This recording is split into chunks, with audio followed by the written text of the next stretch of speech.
So I was with the boys the other day, and I had a real good illustration of how kids are just less jaded and more patient. And it was this Memorial Day parade where you got to write your name on the bottom of a rubber duck, Uh-huh. and for like $5. It was like to raise money for something.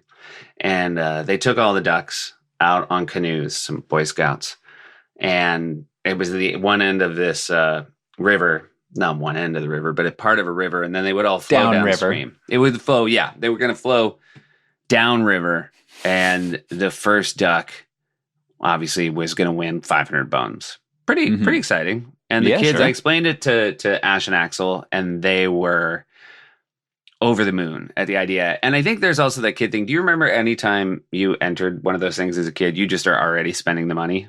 Oh, yeah. You just can't conceive that you're not going to be the winning duck. Yeah. Also, just for the listeners, Ash and Axel are 7 and 5. They're 7 and 5. Yeah, their sister Addie is not yet 2, but she still was smart enough to know this was a scam and didn't want to be a part of it. She basically said, "I'm going to save my $5." Yeah. So I went down. It was a very hot day. Went down to the riverside with the boys, and I thought we're talking about 5 minutes. In my head, how long does it take a duck to go, 200 yards on a river? Yeah. 5 minutes? What would you have guessed? Well, it depends on the speed of the water and the river, So how fast immediately it's this is flowing. showing why you're a better outdoorsman than me. It never even occurred to me that the river could be having a bad day. Yeah. Well, you don't know what they were raising money for either. Something, as you said. So anyway, first of all, just the loadout of the ducks has taken a long time to get all the Sure. ducks. And I should also say, I was amongst a community of people that none of them seemed to be frustrated by how long this was taking. And so I was very aware of the fact there was a real chance that I was going to be the worst guy here. Mm-hmm. So they load up all the ducks and they got them in a net, and then they lift up the net. And this is where I just think it's in my head. It's like when a dog race starts. Yeah. Or like Far and Away when they sort of it's like, hey, we're opening up the West. Go claim your land. Yes, exactly.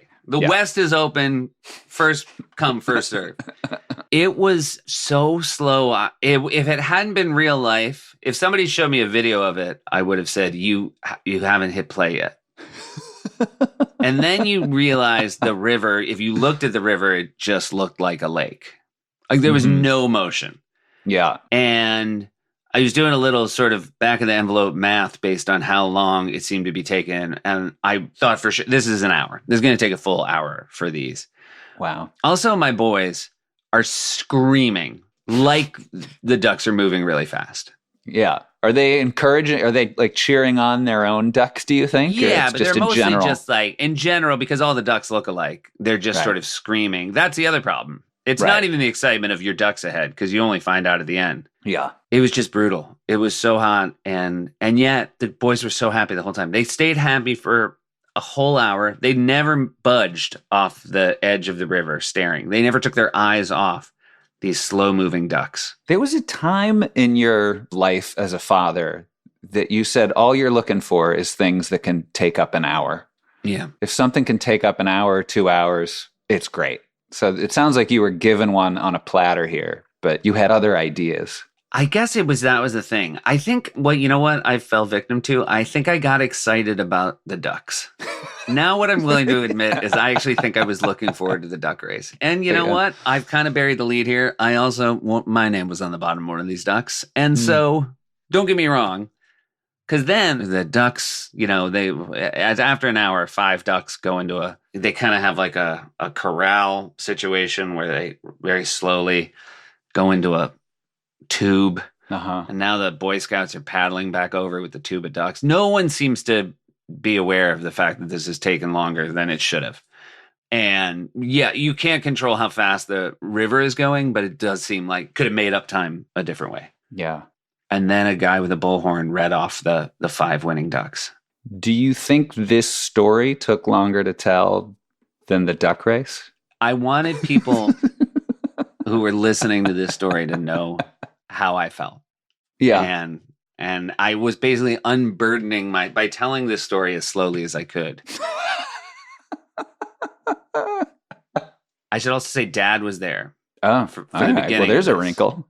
Dad was there for the beginning of this. Oh, And, he didn't make it through. No, he didn't stay. And Yeah, that, well. by the way, that's the difference between being a grandparent and a parent. Dad basically said at one point, some version, which you heard our dad say before, that this is bullshit. That's bullshit, yeah. Oh, and someone very sweetly said to Dad, is this your first time at the duck race? Like a very sweet old woman said to our father, who, let's be honest, is an old man. I mean, I wouldn't say that to his face, but I think he knows. This old woman said to Dad, is this your first duck race? And he said, it's my last.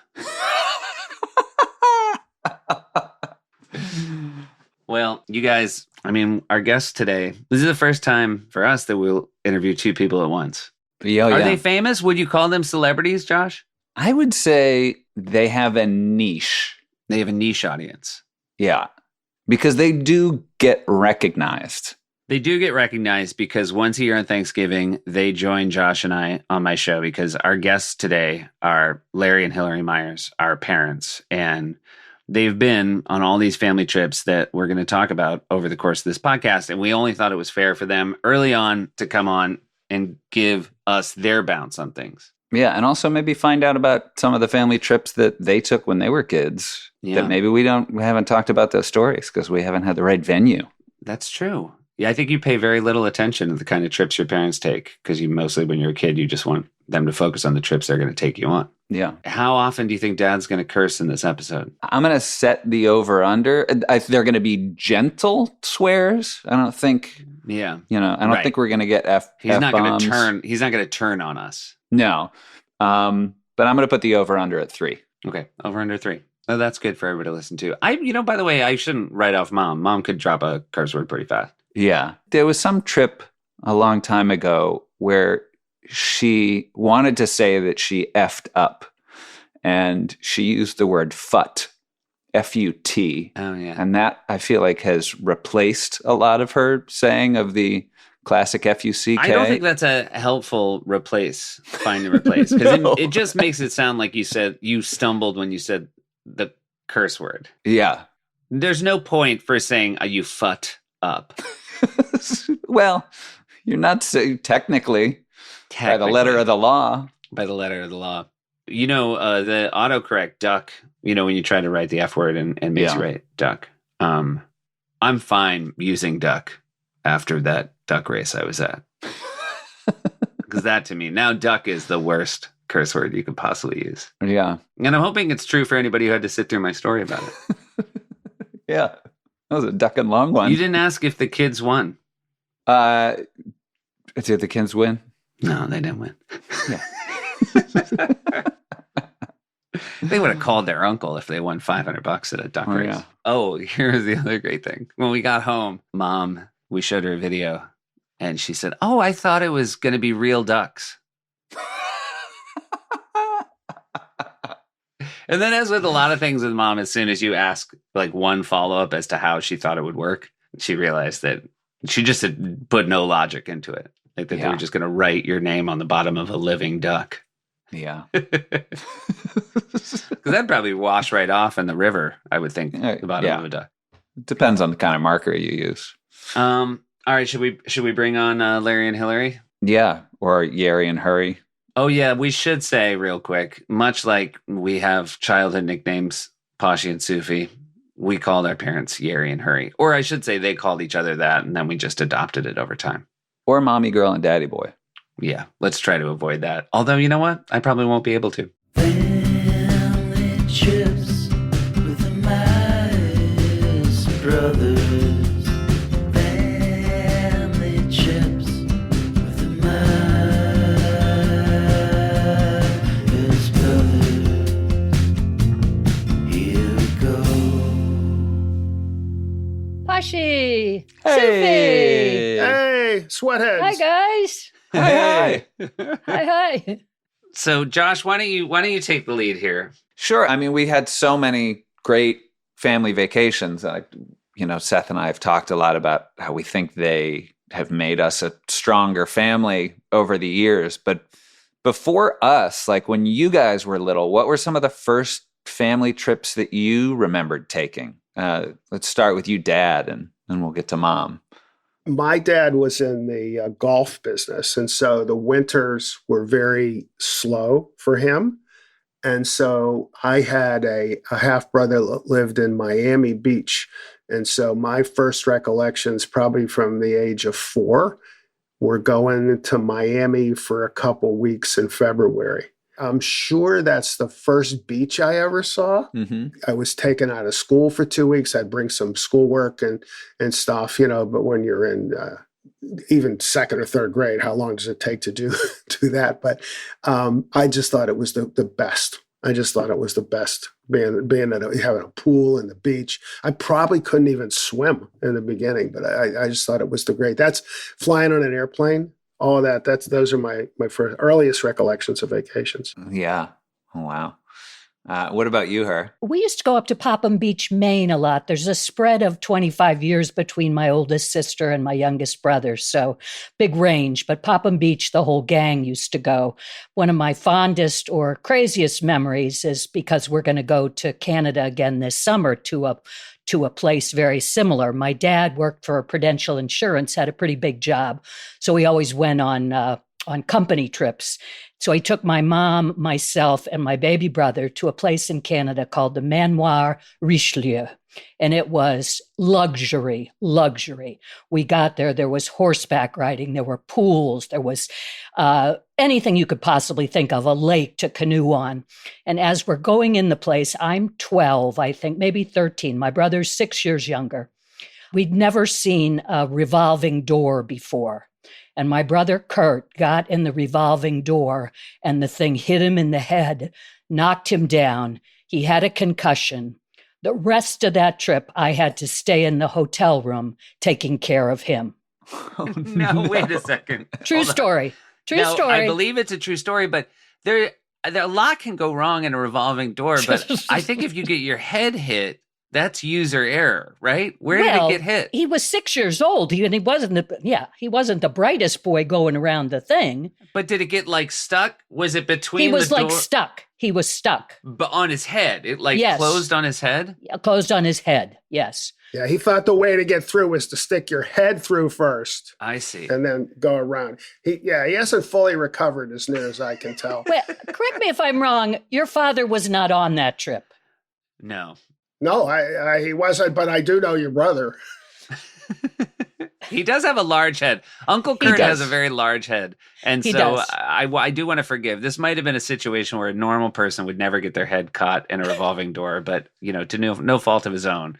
Yes. I want to compare Hillary's dad taking them to this luxurious place in Canada. When we went to Miami, I know I made it sound pretty glamorous, but we weren't exactly staying at the Fontainebleau.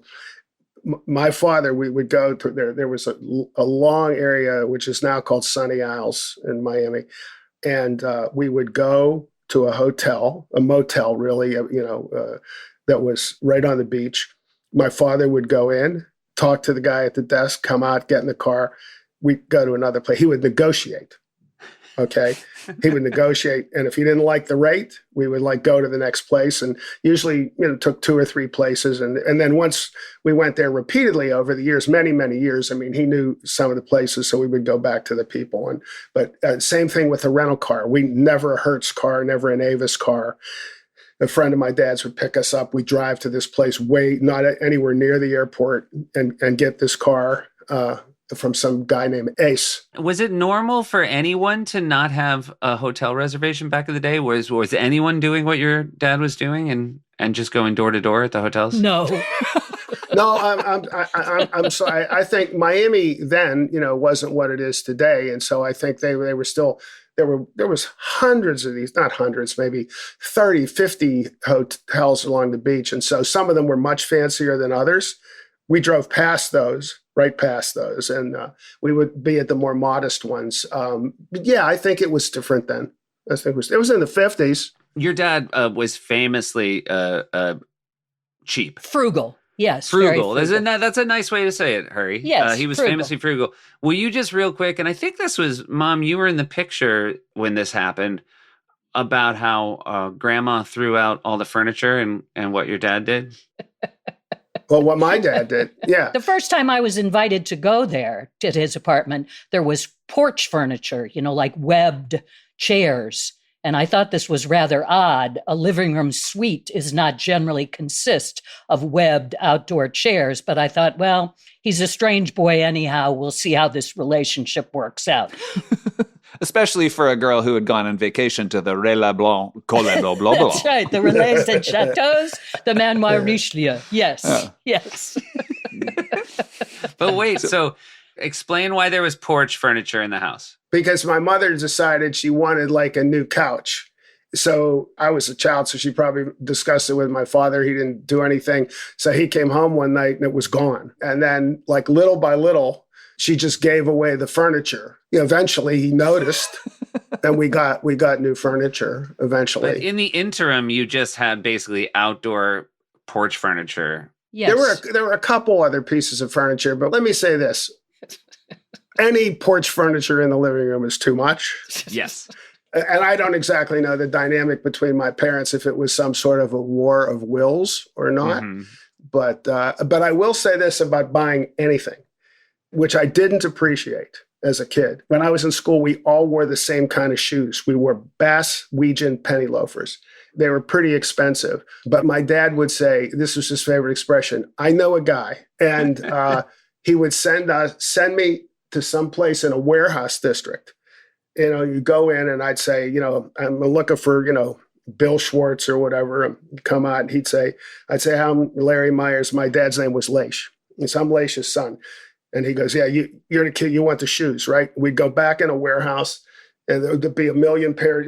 They were distributors. They sold to the retailers. And then I'd get the pair of shoes and it would cost much less. I hated doing it. All my friends went to the regular retail stores and I would go to this place. I hated doing it. And it was always whatever you wanted. I know a guy. Until Hillary and we got married and I was going to graduate school at Carnegie Mellon. And we had an apartment and we needed a TV. And we didn't have any money. I said, yeah, we got to go buy a color TV, but they're really expensive. My dad said, I know a guy. And then go someplace over here, again in the warehouse, big box TV. I mean, none of this stuff was stolen. It was all legit. It might have fallen off a truck. Yeah. No, I don't think so. It was about 30% of what it would have cost. And so I really came to appreciate as I became an adult and was married that knowing a guy was a good thing if you knew a guy. Well, I think the difference is it was when it was your money. That's when you started to appreciate it. Yes. Absolutely. Yeah. Absolutely. Right. Yeah, absolutely.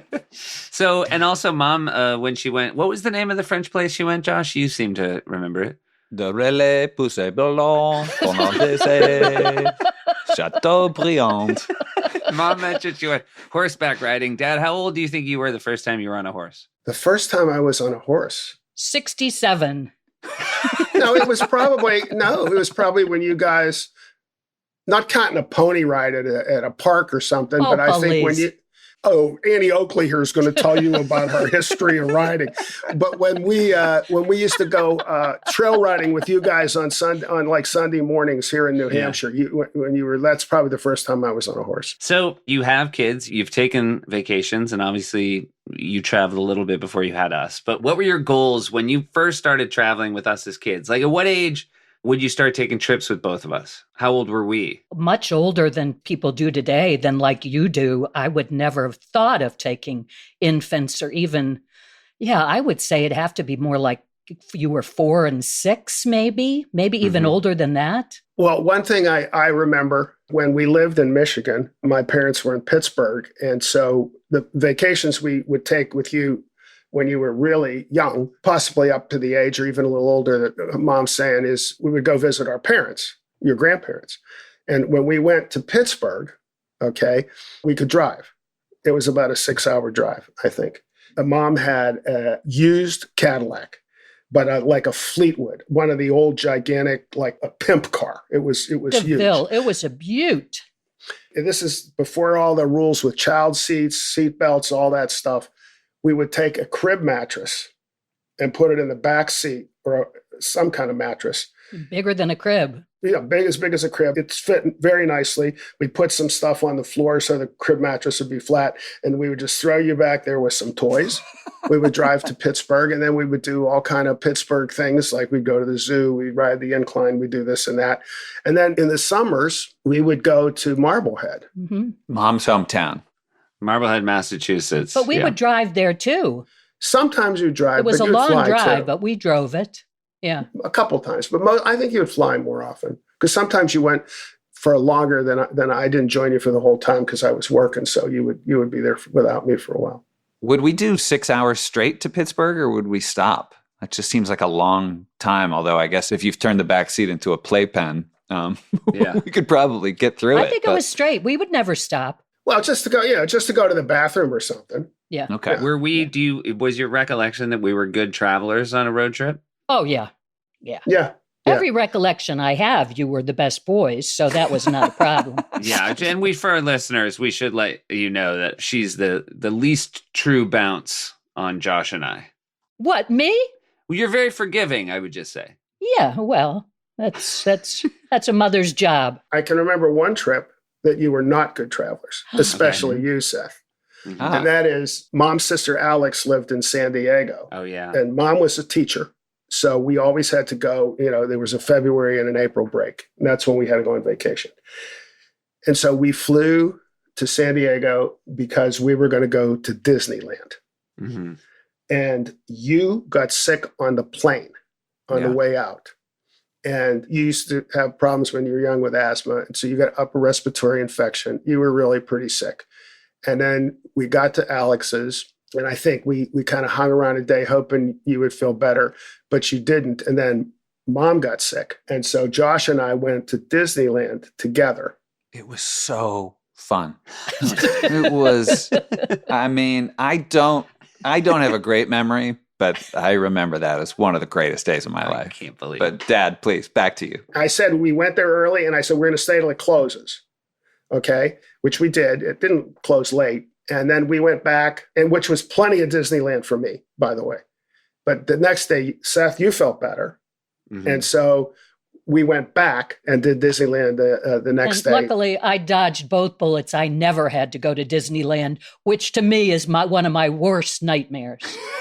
But I remember telling you guys later on, years later, and I don't remember the specifics of that, but we went to Disney World once.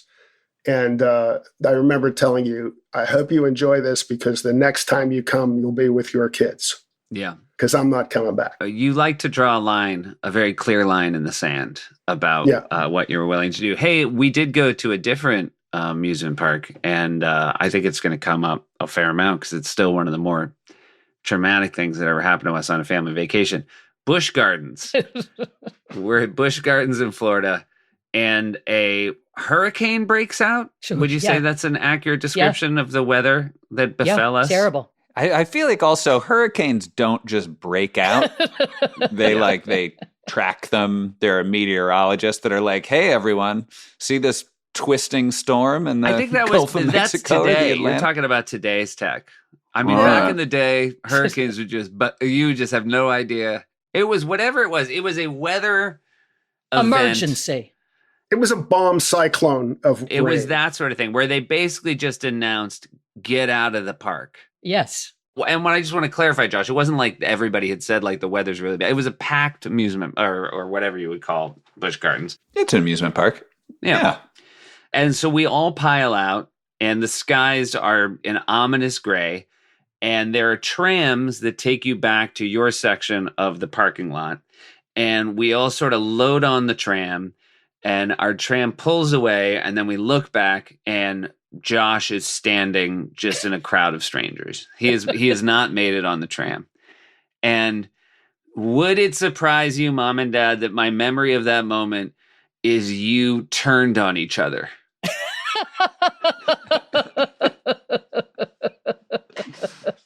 Yeah. He had a right to keep an eye on Poshie. You were supposed to be watching him that day. But anyway, yeah. And then my other memories, we did, of course, as evidenced by the fact that he's with us today, we did recover Posh. Yes. But then we drove, and it was the worst traffic I remember us being in. And Dad, you were still so mad. and traffic would move 5 inches. I remember that. And then you would drive 60 miles per hour for 4 inches and then slam on the brakes.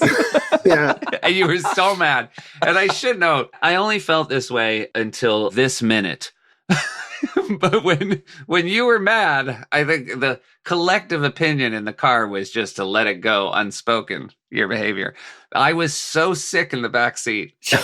That's what I was going to say. I remember I you being really sick, did yeah. have to say, like, you have to. And again, I was, as a kid, when you were, I mean, it was very clear to us that you were very aggravated and angry. And I would never have said anything save for the fact that I was like, I think I'm going to puke all over this rental car. You got to stop speeding up every time you get a fight.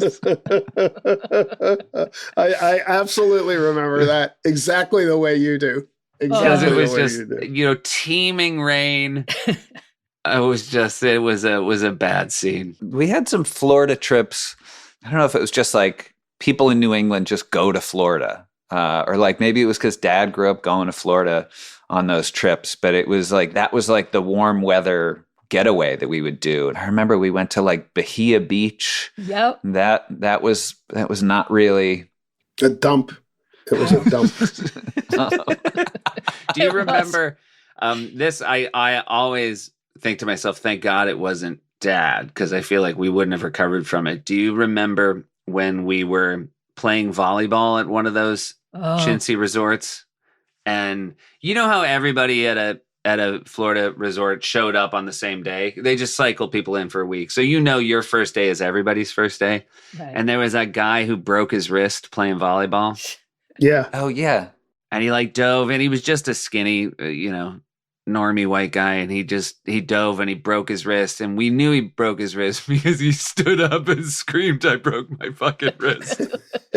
He screamed so, I mean, breaking your wrist hurts.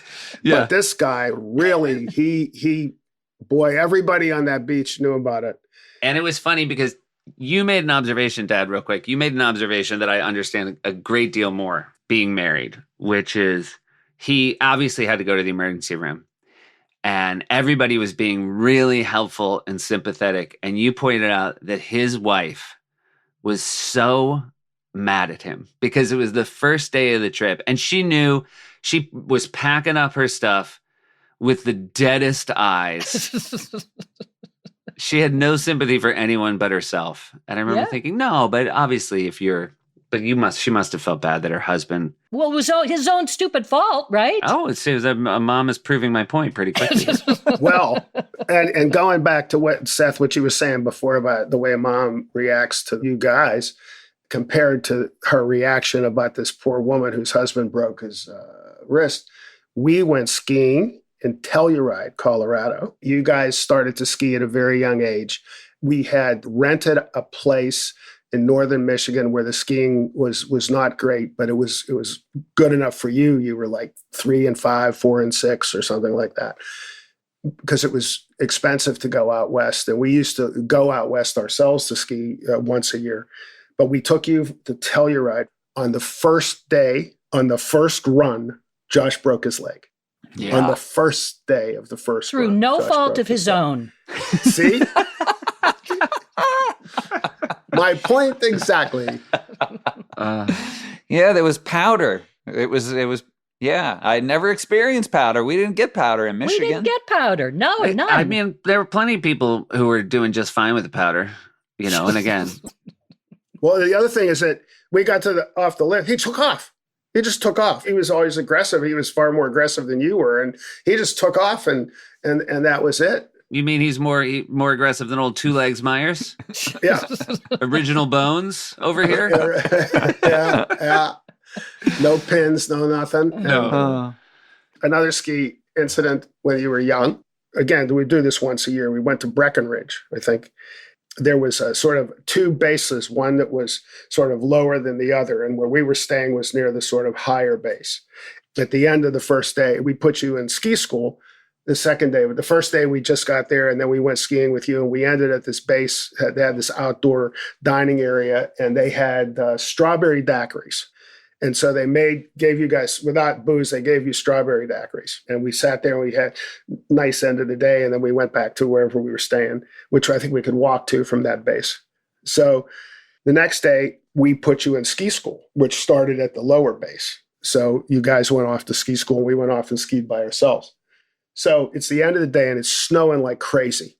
And all the ski schools are coming in, and then you come down with your group and your ski instructor, and you were older, so Josh was on a group with younger kids. Everybody's coming in, the light's getting really flat. It's snowing really hard. No Josh. So we get pretty worried. So we go in to the ski school and we say, gave Josh his name, and they say, oh, his instructor was so-and-so, and I think she's over having a drink. So we go over and I say, hey, where's our kid? And she said, because Josh was a little stubborn. So she said, well, we were coming down past that upper level place. And by the way, that was when he was a kid. I just want to jump in real quick. He was a little stubborn when he was a kid, and now he's a lot stubborn. Well, you grow into it. Yeah, lone wolf. I got those lone wolf vibes. Yeah, I'm still part of the pack, but sometimes I got to go lone wolf. You do. So he's literally about, 5 years old, maybe. He's got a little hat on that has like a bear face on it. And he says to this, say, 20-something-year-old woman, oh, this is where I meet my parents at the end of the day. And so she says, well, we're going down to the base where everybody, he goes, no, this is where I meet my parents. And I have a strawberry daiquiri. And she left him there, just left him there. And so, we're down there. We're incredulous. We said, you just left a 5-year-old just sitting up there in this snowstorm? So they send a guy in the ski patrol up, okay? A few minutes later, he comes down with Josh on the back, covered in snow. All's well that ended well. Yeah. And the people saw him. They recognized mostly Right, the hat. Soofie? Right, Posh? Yeah. They gave him a strawberry daiquiri because he had it all over his face. Yeah, that was another experience with Josh skiing. Real quick, back to the broken wrist also reminds me, it's not a trip that we've taken together, but I remember Dad saying so distinctly that when people stand up on an airplane before it's reached its sort of final place, before they ding that bell, I remember Dad saying that, like, some guy stood up and he's like, I want the plane to stop short and I want that guy to break his wrist. Anytime I'm on a plane and someone stands up before the plane has stopped, I find myself rooting specifically for the plane to jam on the brakes and for that person to fall and for them to break their wrist. And it's never happened, but man, if and when it does, it's going to be so satisfying. And Dad, you're going to be the first person I call. One of the things that used to entertain you on our April vacations, if we would go to the South, is we could go to any resort. It could be Florida. We could have gone to somewhere in the Caribbean. It wouldn't matter where it was. And you would spend the days, say Thursday, Friday, Saturday. You'd have to watch the NFL draft. Yeah. Everybody would be on the beach and you would be inside watching the draft. The only time you would come out would be to tell me who the Steelers drafted. And then you'd go back in and whatever. And you spend so much time on the vacation over whatever number of days the draft was on the TV in those days, watching the draft. It took a long time. It was very, and it was not the coverage it is today. It was very early ESPN, and I enjoyed it a great deal. I did a thing a few years ago. The Steelers, our team, asked if I would join their draft night coverage, and they said, we're going to ask you a few trivia questions about the Steelers. And I said, good, I can name every first-round draft pick in the history of the Steelers from 1982 on. And they're like, okay, cool. And then the trivia questions were like, what's a Super Bowl? I was like, no. In what Pennsylvania city did the Steelers play? And I'm like, do you guys want to talk about 1988? And they were like, they're like, you come off like a lunatic. Like, okay, Rain Man. I'm actually doing this from your room where there's a dresser which has a glass top, and underneath that top is either Steeler football cards or cutouts from the press about Steeler victories. Yeah, from like 89, 90, 1990 vintage of Steelers clippings. If there are any collectors out there who want to get under the glass top. Yeah. You could papier-mâché a room with those. Papier-mâché? Yes. Was that the hotel you went to as a kid? Le papier mâché. They had chevaux. They had piscine.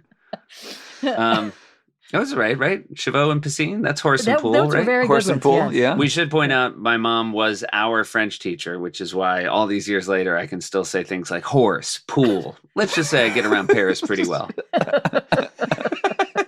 Où est la piscine? Ah, mon Dieu, un cheval. We were also, while we talked about profanity, Dad, one of the things Josh and I were talking about, it's weirdly one of the most harrowing and yet still somehow my maybe favorite vacation moment. We were in a lobby in what must have been a Florida hotel, and you bumped your leg into a coffee table, and then I don't remember it. you raised your fist in the air as if threatening the coffee table and said something what to me to this day sounded like and everybody looked, and Mom was checking in, and then everybody looked at you, and then it was that awkward thing where then Mom sort of walked over and you joined her as she walked to the elevator, and I think Josh and I realized we had no choice. We had to basically confess to the rest of the lobby that we belong to you. And then we got on the elevator, and Mom said, "Why would you do that?" And you very calmly said, "It hurt me, so I wanted to hurt it." As if the three of us would go, "Oh, well, I hadn't thought of it. I hadn't thought of it like that." He was getting even. Just to give you a little bit more context there.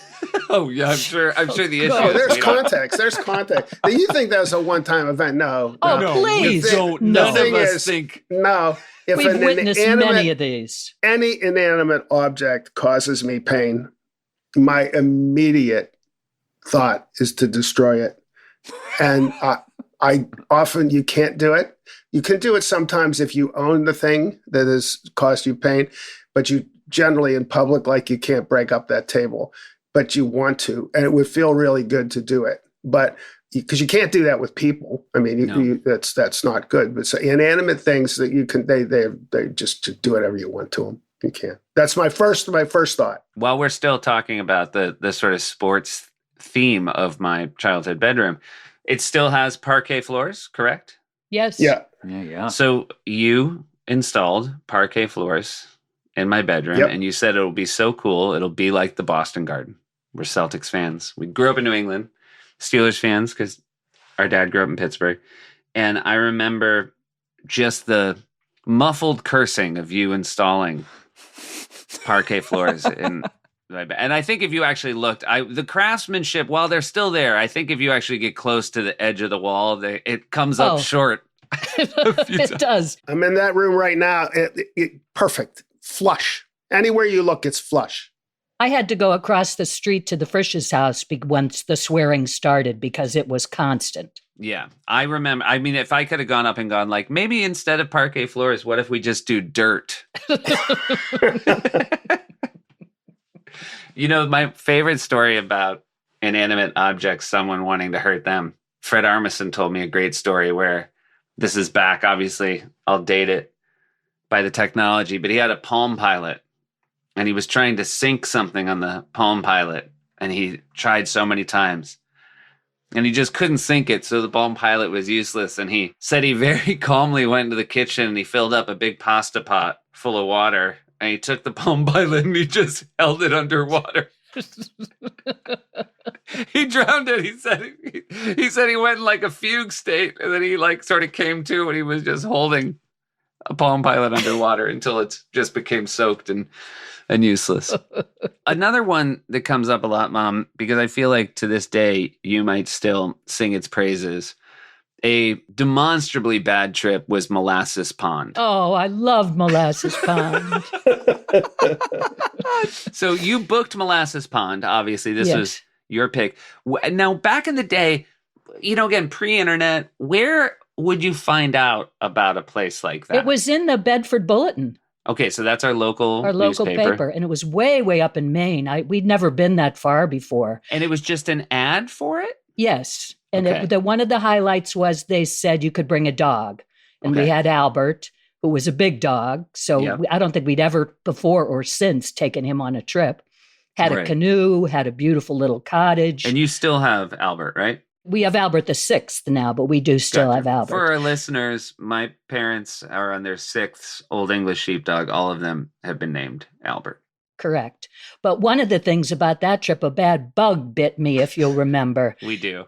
And my arm started to swell up. And Daddy said, well, I'll just draw a magic marker and see how it swells up. And by the night, my arm was like a balloon. And I said, do you think we should do something? And he said, oh, the hospital is really far away. And I don't know, you'll be okay by morning. And I'm thinking, will I? Wait, talk me through magic marker again, Dad, as a medical Well, treatment? it was where this bug bit her, there was a red welt. I see. Okay. And it felt a little hot. And so she said, I think my arm's going to swell up. And I said, well, let me draw a circle around it and we'll see if it gets bigger or whatever. And by morning, she looked like an ad for Target. In the morning, you probably didn't need the magic marker to know that something had gone terribly wrong. No. Correct. No. But what did we do? Do you remember what we did? Well, I had to go to an emergency room. So we all went in the car? I think so. We might have left the kids there. It wasn't a big deal. Okay. But the other thing they had, which I'd never even known about, which I thought might have been fun, interesting, was an outhouse. Oh, yeah. That does sound fun. Yeah, fun and interesting. Yeah, you got my attention. I had never known anything about them growing up in if you go to manoirs, you're not using an outhouse. Right, exactly. They didn't even have them at the places in Florida. They had inside plumbing. They say if you're staying at a place with bugs who can sting you bad enough that you go to an ER, you want the bathroom out of the house. You want it to be a walk. Yeah, at night. At night. You want to have reason to leave and go somewhere where also, bugs famously hate human waste. Yeah. Famously. Why do you guys remember it as being so bad from your perspective? Well, I think Josh famously wrote a school paper about it. Yes. I mean, I remember, again, and this becomes thematic. I remember Josh and I had a weird cabin room with a bunk bed, and I sort of just spent most of that trip on the top bunk, either reading or playing one of my idle games of nonsense. But I think I kind of thought of it as a fine average trip, and then Josh wrote as negative a review about it.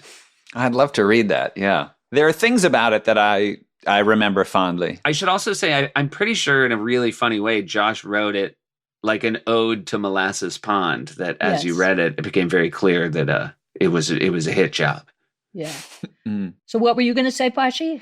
I don't have a great visual on it, but I do remember being out on the boat. Yeah, I remember some rhyme that I came up with that was like, Mommy's a martyr, Soofie has tartar, and Daddy's a farter.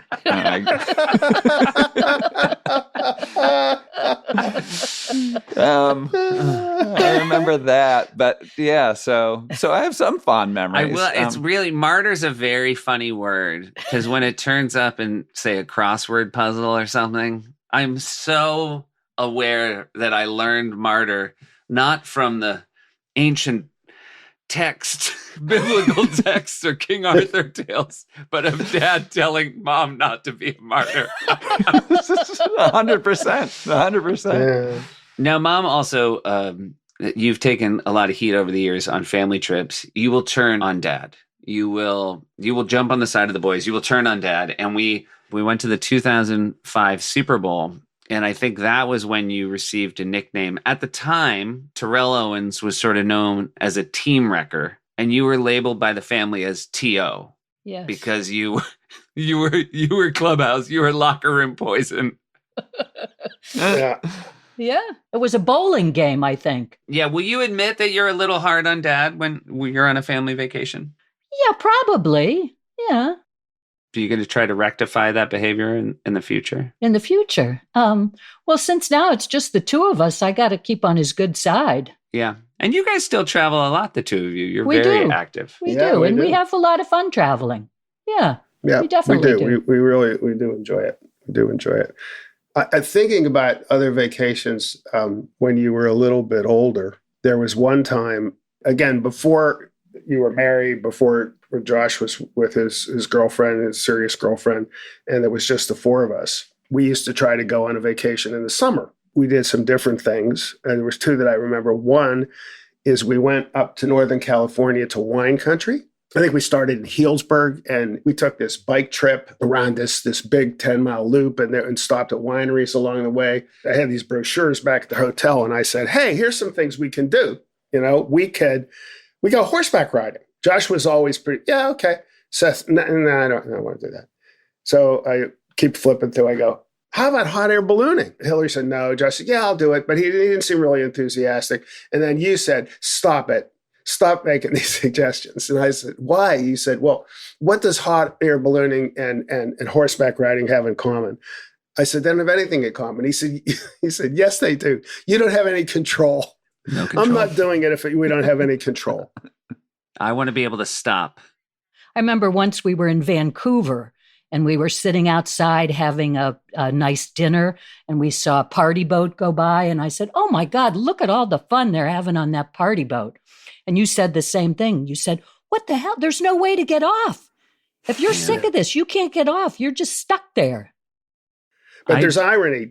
Go ahead, Seth. I'm sorry. Well, no, is the irony that we had a party boat back in the day? Oh, we did have a party boat for a while. Yeah. Good point. The irony back on the trip in Northern California was we decided to do something where you did have control, and that was canoe down the Russian River. Yeah. And so we decided to do something where it met your criteria for control, and it was a very nice thing to do. We stopped, we got these nice sandwiches from this nice place, and we're canoeing down this river, and it sort of time getting hungry, and there's all these rocks on the right.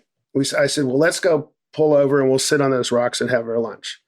And then Mom says, I don't want to sit on those rocks. Those rocks are uncomfortable. It does sound like excellent you. Mom. It It's an does excellent sound like mom. you. It's a really good mom. Yeah. And let's sit over in that meadow. It's nice and soft and everything in the grass. And so, okay, we take the canoes over to the other side to the meadow. And we sit down in this meadow. First of all, there's bees all around and everything else. And then it turns out it's full of poison ivy. Yeah. And you get terrible, terrible poison ivy. I'm not supposed to be outside, guys. Yeah. Your poison ivy was so bad. We were supposed to share a bed, and you went and slept. There was a little couch, and you slept on the couch and had to wrap your leg in a towel because your leg was crying. I don't want to get graphic about the level of this poison ivy, but I remember we went to the French Laundry. Remember, we had this incredible meal, and all I remember about that meal was going into the bathroom and unwrapping my leg, and I just felt like a World War I soldier who was I think I'm gonna lose the leg. But I also thought, you know what, it's just poison ivy, how bad can it be? And I flew back to New York, and the next morning my leg had swollen to what seemed like twice its size. And I knew it was twice its size because the night before I'd put a little marker on it. I grew up, not with a doctor as a father, but obviously I knew some of the tricks. So, but I had to go to the ER. It's the only time in my life I went to the ER in New York City. And they said I shouldn't have flown. My leg was so infected that flying was actually deeply dangerous. And so would it have blown up or something? Yeah, the leg would have blown up. Yeah. That's what happens. That's why you have to use the magic marker. Yeah, they said what we're worried would have happened is your leg would have hurt, that you would have actually stood up to stretch it, and then the pilot would have slammed on the brakes. Your leg would have been fine. We just think you would have broke your wrist. Broken your wrist. Yeah. Yeah, you would have broken your wrist. I remember this vacation fondly, but I feel like it was also kind of a loser. But when we went to Chebeague Island and the Chebeague Inn in Maine. After that, we started fantasizing about that one day we would open a hotel. Our own inn. We would open an inn and all we'd in. call it the The All All In. In. All in. Yeah. Yeah. And Mom would be Yeah. the chef, and I don't know what any of the rest of us would do, but But the worst there, they had advertised bicycles, and then we went to look at them, and they didn't have wheels on them. They had Yeah. it was pitiful. And we said, "What's with the bikes?" And they said, "Sorry, they're all this is what they No, are." that's not what the guy said. He goes, "It's the guests, the damn guests." I mean, they were just the worst. And they had bought the inn. They clearly hated it. Okay, they weren't putting any effort into it and everything. It was just awful. And we went there, I think, because you didn't read about that. Your brother, one of your brothers, not the one whose head got stuck in the door, but the other brother said, "Oh, this is great. You're going to love it." So it was that, to me, rock bottom. Rock bottom. well, but maybe that's why we thought this inn is in could dire do better. straits, and we could We do could better, do and we better. could buy it, and we could revamp it Yeah. and Right. turn it into the All In. This is where I really, having kids this age now, we would go on camping trips every now and then. I remember Uncle Kurt. And frequently, but Yes. yeah. But you realize as a kid, all you care about is what you're going to eat and what the snacks are. Because we would stop at a convenience store right before we sort of fully went into the wilderness, and you'd sort of load up for the trip. And I just remember, and again, I have so much appreciation now for the parents, the work that parents have to do for a camping trip, and you have to make sure you have everything you need. And I remember as kids, we didn't drink a ton of soda. And I remember one trip saying, "Can I get a Sunkist?" I just wanted a Sunkist so much, that orange syrupy soda, and you guys relented and let me get a Sunkist. And we got to this, beautiful campground. And I remember, Dad, you were setting up the tent, and I was saying, "Can I have my Sunkist?" Like, we literally just got there. And you're like, "We're not having the Sunkist right now." I'm like, I feel like, "Can I have the sun?" I'm having a hard time thinking past the Sunkist. Yeah, we didn't do much camping. You guys weren't really campers, Mom and Dad. Yeah, we did. Oh, we no. did have a big tent, a big sleep-in tent, and stuff like that. But no, we weren't really into it very much at all. Talking about Soofie saying that he was born to stay inside, because I remember one time you got hurt doing something, and he would say, "It's a death trap outside. Don't go outside." Outside doesn't want you, and Yeah. I don't want them.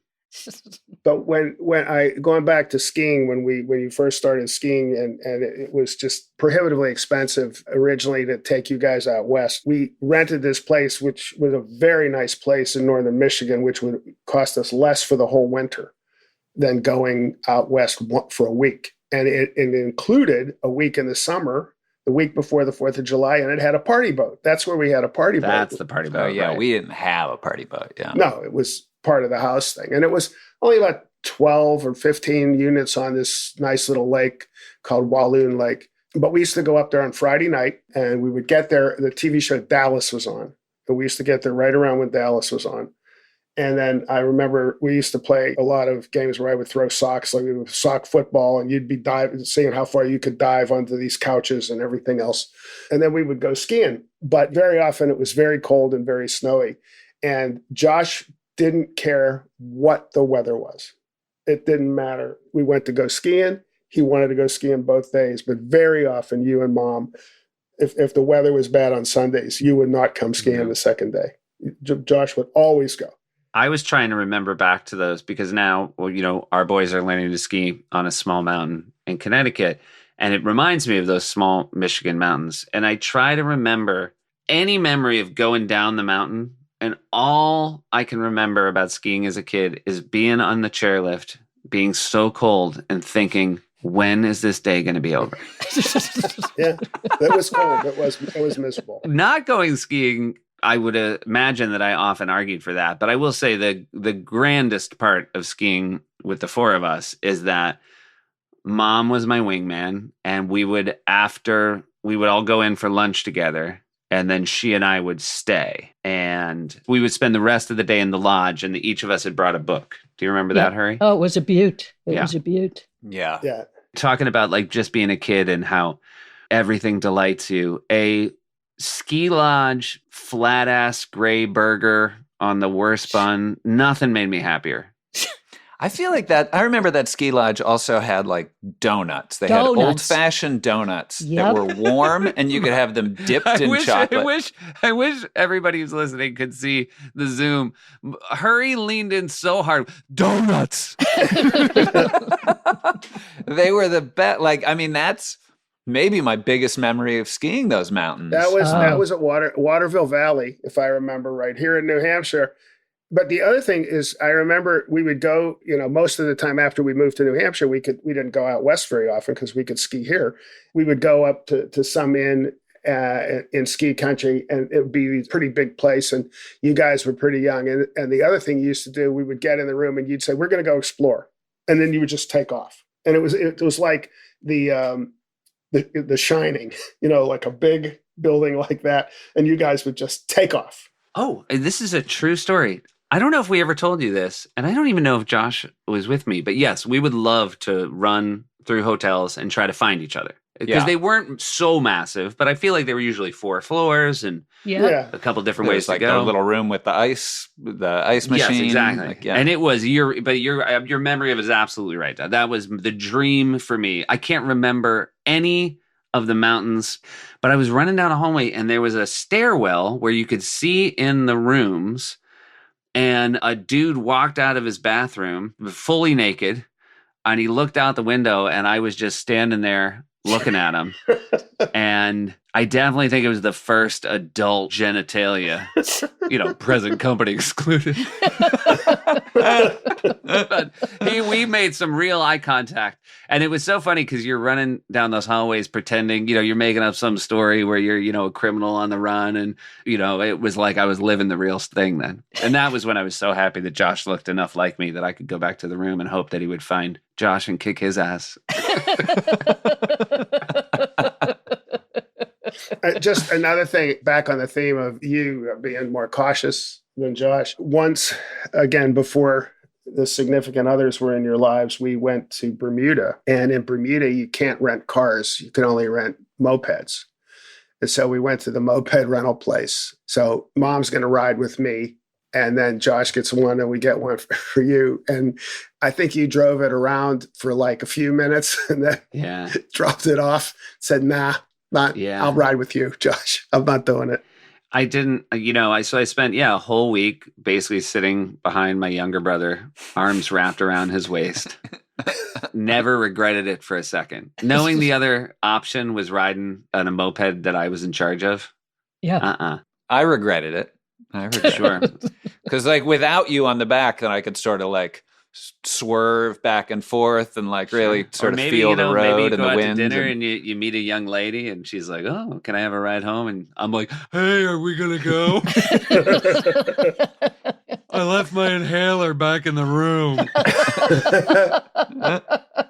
Another thing about that trip that was pretty interesting, because you guys were pretty well grown up then when we did that. Which doesn't make you sound great, Seth, by the way, but you were pretty grown up. I should note, I want to make it super clear when we say pretty grown up. I was 100% on SNL. That's right. Yeah. Yeah. And I was late 20s and small time famous, riding on the back of a moped. with your brother who was either on Mad TV or that 70s show. I think Mad TV at the time. And those shows were on rival networks, so it was very rare to see one person from Fox and one person on NBC on the same moped. The same moped. Yeah. They were sworn enemies. That would have been like seeing Dr. Gregory House on The Office. Well, but I remember about the fact that you both were working and earning a respectable living. We went to dinner one night, and a nice place, and Bermuda's a bit pricey, and we're sitting on this cliff looking over the water, and they bring me the check, and you said, "Oh, let me get that." And I looked at the check, and I said, "Are you sure?" You go, yeah, let me get it. And you did. You bought dinner. And the next night, we were in a similar situation. The check comes to me again, and Josh said, "Hey, Dad, let me get that." And again, "Are you sure?" "Yeah, I got it." And we went back to the room afterwards again, and Mom and I are in bed, and I go, I think we're finished. I think if there's any money, it's ours now. It's all ours now. Don't say anything. I'll buy dinner tomorrow. I just don't piss them off. But yeah. That was a pretty nice moment, right? I remember that trip, and Yeah, that was a great trip. yeah. There's a younger story from Bermuda that involved the Bermuda Portuguese. In high school for Josh, Seth must have been in high school too. We were going to Nassau, and Josh was playing baseball for high school, and they were going to have practices over the holiday. And so if he didn't go to the practices, he wasn't going to be able to be on the team. So this is before all the security that we have in airports today. So we had already bought the tickets and you couldn't get a refund. So Seth had a good friend named Alex. So we said, why don't we just take Alex? Because you didn't need a passport to go to the Bahamas at the time. So we'll just take Alex. We'll give him Josh's driver's license and just say he's Josh. And that's what we did. We took Alex. First thing that happened is when we got there that night, you and Alex took off and you went to the casino. I think you were playing slots and won some money or something. Roulette. Because the next day you won a lot of money playing roulette. Yeah. I came home with like $400, which was a lot for yeah. Ooh, yeah. And at one point you were accumulating all these chips because in roulette they give different people different color chips. And you were betting based upon the numbers of Red Sox players. Yeah, yeah. You know, put 10 chips on Nomar, 15 on Dewey Evans, stuff like that. And you were really amassing all the chips in that color. And at some point, like one of the guards came over and said, how old are you guys? And Alex wasn't quite old enough. And they threw you out. My friend Alex, he then was a federal prosecutor, and they were actually vetting him for a judge position. And the reason he didn't get it is, one, he was in that casino, and two, he lied about being Josh to fly. I feel guilty now. Well, yeah, he got a free trip. He got a free trip. Yeah. Come on. Yeah. Well, Josh, do you want to ask Mom and Dad our questions? So, yeah, we do have some questions that we're asking all of our guests. We'll take these separately. Mom, we'll let you go first on each question, and then Dad, you'll answer after. So, hurry. Is your ideal vacation, is it relaxing, adventurous, enlightening, or educational? Relaxing. Daddy boy? One Active. word, Larry. One word. Thank you for the correction after I said one word. What did you say? What was it? We couldn't hear it over Mom's criticism. Active. Active wasn't one of the 4 words, but All right, moving on. Would you, your preferred mode of transport, trains, planes, automobiles, boats, or on foot? Ooh, maybe boats. Boats. Interesting. I don't think that's Where true. have you gone on I a don't- boat? We do those Northwestern things. Oh, that's yeah, true. you have. You have been on a Viking cruise like It's not type thing. close to Viking, yeah, but I like those. Okay. Daddy. Plane. Plane. All right. Plane. If you could take a family vacation with a family other than your own, they can be alive or dead, fictional or real, a family that you would love to go on a vacation with. And whoever's ready first can answer this one. Gosh. Oh, that's a hard one. Nothing's coming to mind. Well, it's certainly nobody I know. Okay. Okay, so take that as a feather in your cap, everyone who my father knows. It's really that's a very. I mean, well, you gave us a pretty broad. They're dying to go on vacation with a guy who takes a swing at the coffee table. No, I'll tell you, we've actually done this and had a good time. We have cousins, 6 kids in one family. Their family name's McChesney. They all have a lot of children. There's another part of that family, each with 2 kids, and they have children. And every other year, they get together at Wild Dunes, South Carolina, and there's about 40 people, all related. We were there one year. There were 4 generations. I was the oldest. There was a little kid that was 6 months old. a fun group of people to be with. And it was over 4th of July. We had a really great time. They're good people to vacation with. You know, we have cousins, but we never sort of did things collectively with our cousins. And I am very jealous of the McChesneys. They do have it's a real tight knit group. It's very contagious. Their love of each other's right. Yeah. You're around there and you feel like a McChesney pretty quickly. So that's a good pick. That's a good get. They're wonderful people. From the morning, I mean, when you get to the beach, they'd have tents set up and blankets and coolers and everything. And like some of the guys in their 20s would go get everything set up. And then we had an Olympic event. We picked up teams and we had the Olympics. And at night, we were all in different places. You know, some of these places slept quite a few people, and a different place would do dinner every night. And then, you know, there was places where they had live music. We would all go out, everybody would be dancing. Yeah, it was it's a really fun group. I haven't answered this, but I will say if there's one family I hope to one day take a vacation with that's not my own, it would be my wife's family. I hope. I don't know if opportunity will ever present itself, but I would love to. I'd love One to can go only hope. I'd love to go on vacation with them. You know what? I hope I don't regret this. I'd love to foot the bill. All right, this one can get a little circular firing squad with this crew. But if you had to be stranded on a desert island with one member of your family, who would it be? My immediate family? Yeah. It can be extended. Blood relation. It has to be a blood relation, Hurry. Well, it can't be one of you. It can be one of us. Oh, it can't. Well, I can't pick one of you. That's not fair. You could pick one of us. I mean, I think we all know you want to say Poshie. I mean, like, if you think Daddy and I are sitting here crossing our fingers, being like, oh, by the way, there's no way. If you said Daddy, he would take you to the ER immediately. All right, then, Poshie. All right. Well, there you go. The news is out. Daddy boy. Before you even say it, I don't want to go.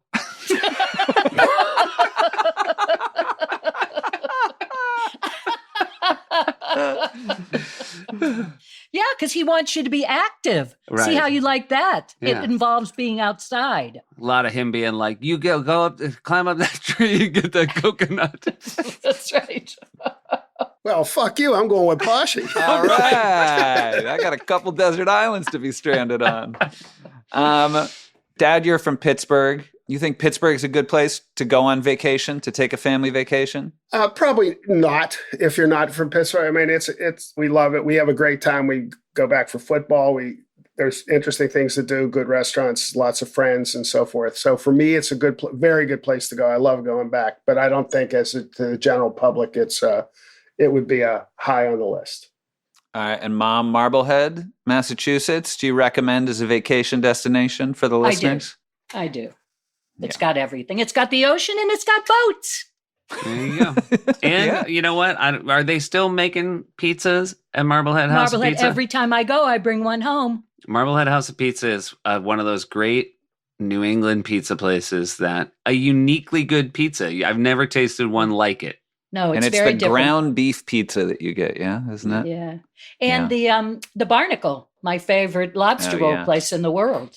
It is. I think ways we talk about a lot of these are places we go on family vacations. We started by saying we would take road trips to Marblehead and road trips to Pittsburgh. And I will say when I think about pizza as an adult, I still think of Marblehead House of. And when I think of hot dogs, I think of the original in Pittsburgh. Absolutely. Rest in peace. Closed down during the pandemic, but the best hot dog I ever had was the Dirty O in Pittsburgh, Pennsylvania. And then Soofie, you want to finish off here? Oh yeah. Have you guys been to the Grand Canyon? No. Do you want to go?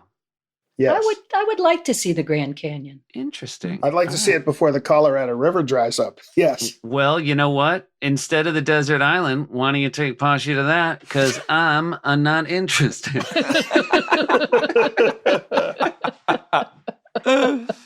I love the idea. They're like, oh no, don't worry. The donkeys are trained not to just take a header off the side of that narrow path. I wouldn't do that. One year, my sister Alex was going to do that, burrow to the bottom and stay at a place there. And she said, do you want to come with me? And I thought, wait a minute. No, I want to stand up above it and look down. Right. That's all I want to do. Yeah, no donkeys. No donkeys. I would want to do the river rafting. We did that too. once. Didn't you guys do river rafting with us Yeah, once? the Kennebec River up in Maine. Kennebec River in Maine, yeah.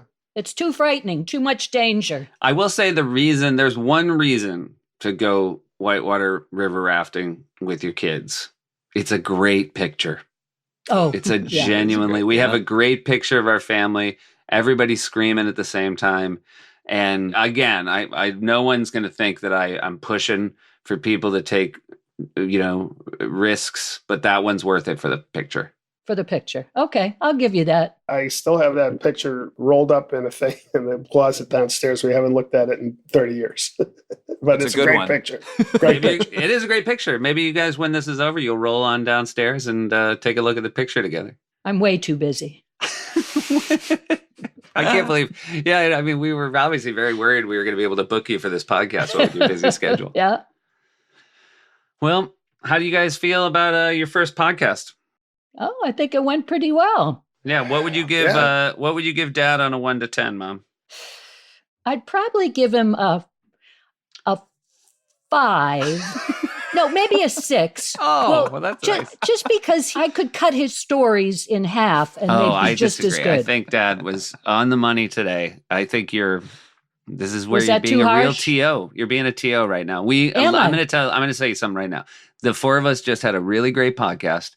People are going to really enjoy it. I bet if you look in the podcast comments, the takeaway is going to be like, how could that woman give that nice man a 5? Oh, this is not going on the podcast. I thought this was between us. Too late. Wait a minute. I'll give him an 8. No, too late. Still too low. Still Still too too low. low, T.O. All right, Still well, too low. we love you guys. Love you, Fiffy, much. Love you, We love Fiffy, you much. too. Yeah, 50 All much. This was a lot of fun. When are we doing it next? We'll have our people call your people. Yeah. Is there any money in this, by the way? Oh, wait, no, that part's not for the podcast. Okay, bye. All right, Bye. Here's a little song. Daddy boy and mommy girl had the 2 best sons in the whole damn world. Daddy gonna try keep his temper in check. Mommy girl gonna hope that she's not allergic.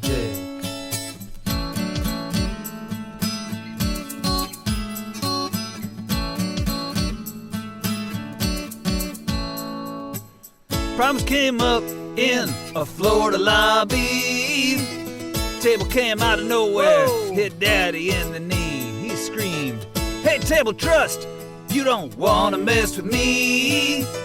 Shook his fist for everyone to see. Oh yeah, we would bond over anaphylactic shock on molasses pond. We encountered calamity, but it made us stronger as a family, you'll see.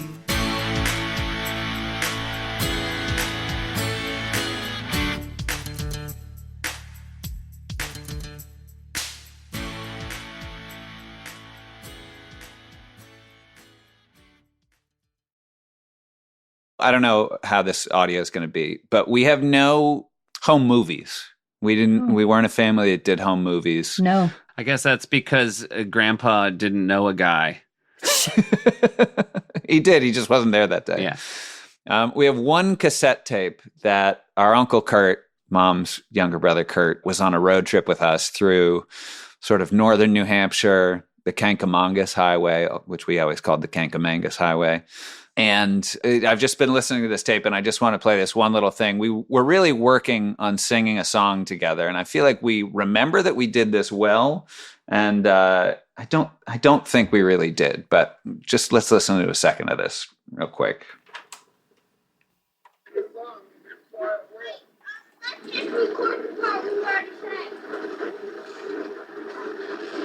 Well, I figure the words, just because they rhyme, will go like this. Stand by your man, give him 2 arms to hold him, and never, never scold him when he is cold and lonely. No, we'll replay it all at an appropriate moment. All right, ready? Right. 1, 2, 3. Stand by your man, give him 2 arms.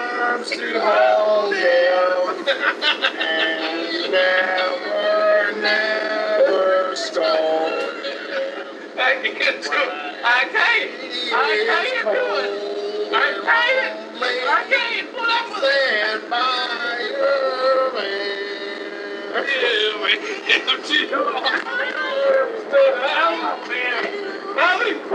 What are you talking about? I'm trying to sabotage this song for a minute. You don't like it, huh? Pretty good. That's why I didn't buy a video camera. Imagine how much worse it would be.